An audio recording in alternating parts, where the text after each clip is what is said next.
ladies and gentlemen, this is Carmine Sabia for Explain America with breaking news from Fox News. Before we get started, please make sure you like, comment, share, and subscribe. It really helps us out, guys. Steve Doocy has been a fixture on Fox and Friends for more than a decade.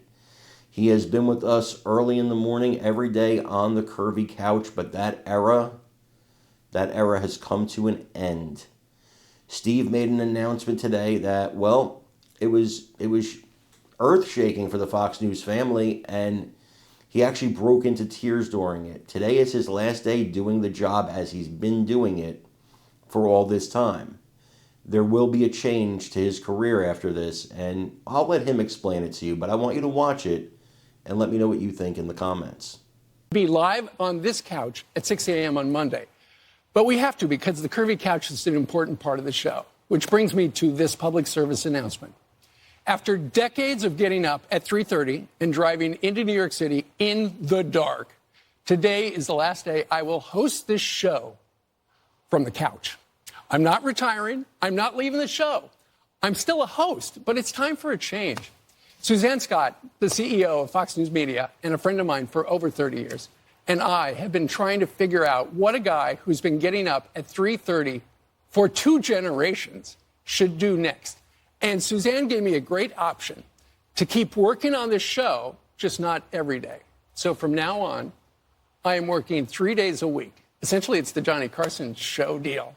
Remember, Johnny worked his 3 days in Burbank, and I will be based in Florida, which means you may never see me in a necktie again. Well, Florida is strategic because it's going to make it easier for me to report from Florida and other parts of America that don't get a lot of network airtime. I'll be going from the Carolinas to the Keys, from Middle America to Mar-a-Lago. So call me the coast-to-coast host. So when my kids were growing up, I never had breakfast with them. I was always here. Kathy did everything. But starting tomorrow, I'm going to have breakfast with my grandkids and my children whenever I can. I'm transitioning from it's time to make the donuts to it's time to make the breakfast, Grandpa. Now step on it.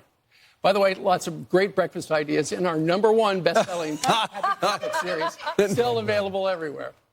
Tomorrow, Kathy and I are going to go to D.C. to meet our 2-week-old grandson, George. My son, Peter, and his wife, Hillary, and their 2-year-old, Bridget, will get the first batch of coast-to-coast host French toast. And then we're off to Dallas, where Sally and her husband, Allie, just moved into a brand-new house with their 2-year-old son, Arthur. They needed more space because Sally's having a boy in July. And LJ tells me Dallas is really beautiful in the month of July. And my daughter/lawyer, Mary, and her husband, Marshall, always need help with their dog, Peanut. So Gaga and Grandpa are hitting the road to spoil all of our kids and our grandkids. Not with stuff, per se, but just by being there. So they're already stocking up the fridge with formula and Chardonnay, which they call Grandpa's medicine.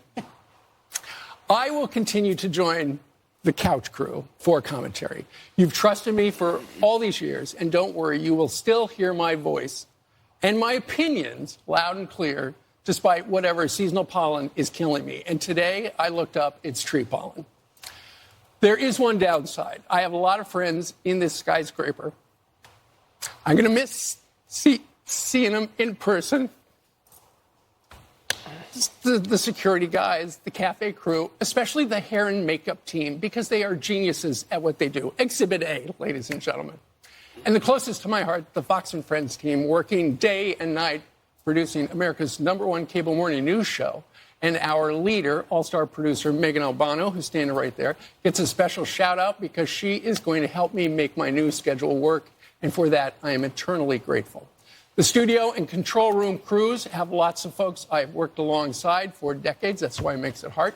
Just know you will still hear from me every day when I play Wordle with you, as soon as Chris Chulo picks the word, and then Ted says he solved it in 2. Ted is a liar. I'm just calling you out. Right, wherever he is. And as for the cast on the couch, who I love and adore, if this was the last day I'd ever work with you again,